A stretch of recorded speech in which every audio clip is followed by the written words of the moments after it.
प्रभु यीशु मसीह में स्नेही बंधुओं, हमारे पिता ईश्वर और प्रभु यीशु मसीह आप लोगों को अनुग्रह तथा शांति प्रदान करें। हमारी सीरो मलबार कलीसिया के उपासना पद्धति के अनुसार आज हम बड़े उपवास काल में प्रवेश कर रहे हैं। बड़े उपवास काल में हमें क्या करने की जरूरत है, इसके बारे में संत पौलुस एफेसियों के नाम पत्र में स्पष्ट शब्दों से हमें समझाते हैं कि हमें दो काम करने की जरूरत है। वो ये कि तुम अपने पहला स्वभाव और पुराना आचरण छोड़ देना चाहिए। सबसे बड़ी बात यह है हमारा पहला स्वभाव और पुराना आचरण हमें छोड़ देना चाहिए। यानी संत पौलुस ये कहना चाहते हैं कि पहले आप लोग अपने बुरे आचरण के कारण, अपने बिगड़ते स्वभाव के कारण प्रभु से और उनके वचन से दूर हुए थे।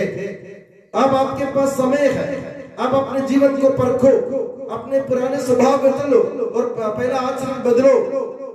और इसके लिए हमें क्या करने की जरूरत है? पवित्र ग्रंथ से, पवित्र बाइबल से मैं आप लोगों के सामने 5 लोगों के उदाहरण रखना चाहता हूँ।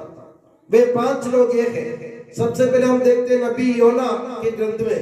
नबी योना को प्रभु ईश्वर आदेश देते हैं और उनसे कहते हैं जाओ निनिवे के नगर में और वहां के निवासियों को समझाओ 40 दिन के अंदर तुम्हारे इस नगर का सर्वनाश हो जाएगा, क्योंकि तुम लोग सब ईश्वर से दूर भटक गए हैं।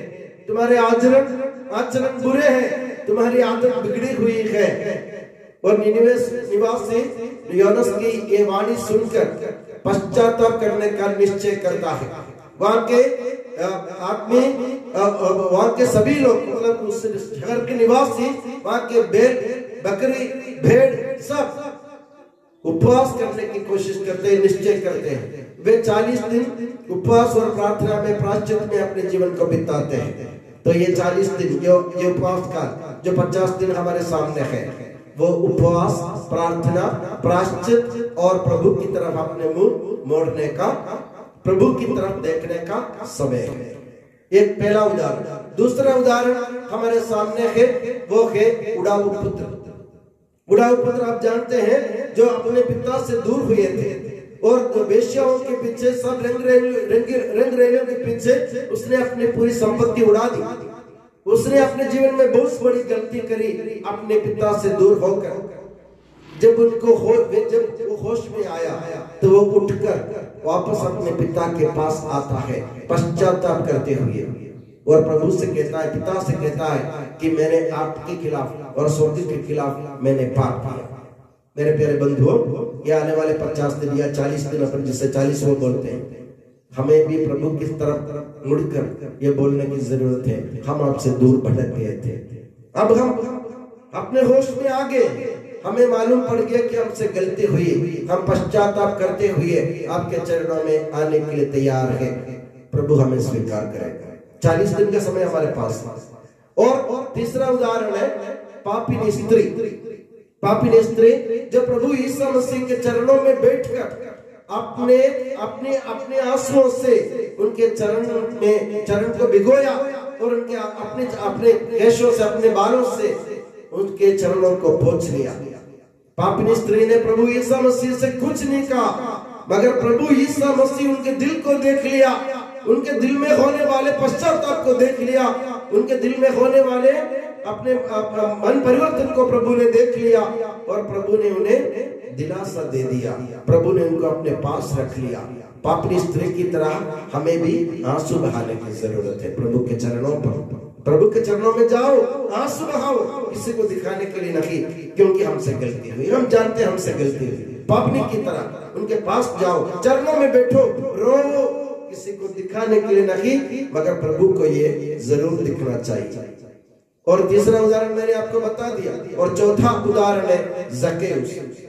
जक्केयुस कौन था? एक नाकेदार था जो लोगों को बेमतलब लोगों से पैसा वसूल करते थे, बेवजह लोगों से पैसा वसूल करते थे, लोगों को लूटते थे। ऐसा एक व्यक्ति, जब प्रभु यीशु मसीह से उनकी मुलाकात हुई, जब प्रभु से उनका मिलन हुआ, उसके मन में परिवर्तन आया।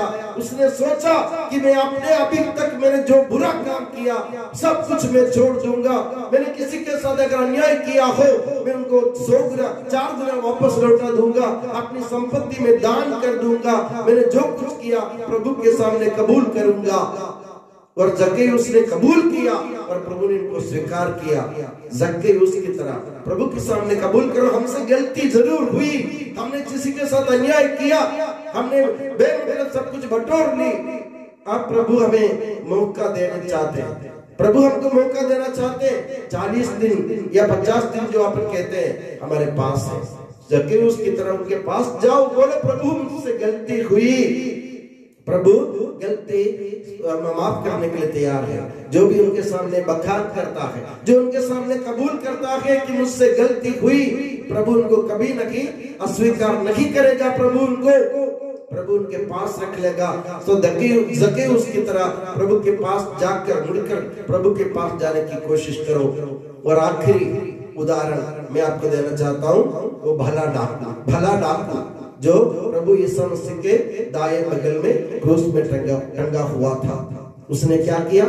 जीवन भर उसने गलती की, जीवन भर उसने अत्याचार किया, जीवन भर उसने अपने बुरे कर्मों से लोगों को सताया और लोगों के साथ लूटपाट किया, लोगों के संपत्ति से चोरी की। वो डाकू था, चोर था, मगर आखिरी वक्त उसके मन में पछतावा हुआ और उसने गिड़गिड़ाकर प्रभु से कहा, प्रभु मुझे याद कीजिए। बड़ी बात, कोई बड़ी बात उसने नहीं की प्रभु से और कोई बड़ा काम उसने किया भी नहीं। जीवन भर गलती करने वाले व्यक्ति आखिरी वक्त में प्रभु के सामने गिड़गिड़ाते हुए कहता है, आप मुझे याद कीजिए।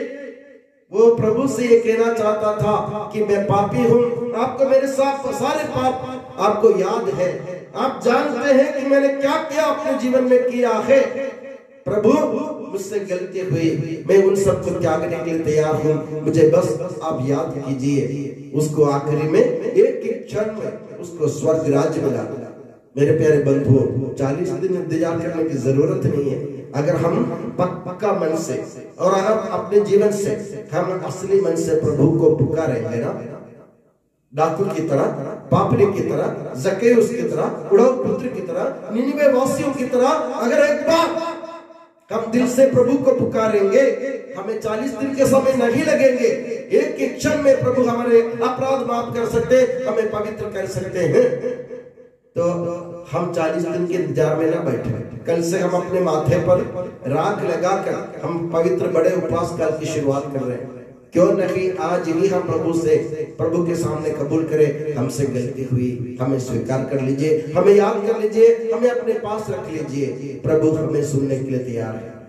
तो आज वक्त आपके पास है, मेरे पास है, इसलिए हम मिलकर के कोशिश करें। हमसे जो गलती हुई, हमसे जो बुरे आचरण हमसे जो हुआ, हमने किसी के साथ अन्याय किया, हमने प्रभु के खिलाफ बुराया, हमने प्रभु के खिलाफ अपराध किया, ये सब उनके चरणों में पापनी की तरह रख दो और प्रभु से कहो, मुझसे गलती हुई, मुझे माफ कर दे।